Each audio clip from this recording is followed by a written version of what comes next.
আজকে চলুন আমাদের ছাদ বাগানের সাথে আপনাদের একটু অল্প পরিচিতি করাই।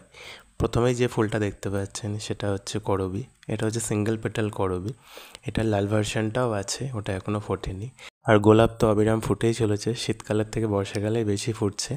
আর আগে যেটা দেখলেন সেটা হচ্ছে মেক্সিকান মিন্ট। আর এটা আমাদের ছাদ বাগানের শো স্টপার। 3টে ড্রাগন কুড়ি হয়েছিল, 3টেই কিন্তু ফলে পরিণত হয়েছে। এখন ভাবছি কবে পাকবে। এটা ড্রাগন ফল পাকতে পুরোপুরি 40 থেকে 45 দিন টাইম লাগে, আর বেশি দিন দেরি নেই। আমাদের ছাদ বাগান জুড়ে কিন্তু অলকানন্দাও রয়েছে, খুব সুন্দর একটা ফুল, সারা বছরই ফুল দেয়। আপনারা অবশ্যই একে কিন্তু ছাদ বাগানে জায়গা করে দিতে পারেন, আপনাদের ছাদ বাগানকে আলাদাই কিন্তু সুন্দর করে দেবে এরা। সেদিনকে আবহাওয়াটা খুবই মনোরম ছিল, যদিও এখন প্রতিদিনই আবহাওয়া মনোরম থাকছে আর মাঝে মধ্যেই বৃষ্টি আসছে।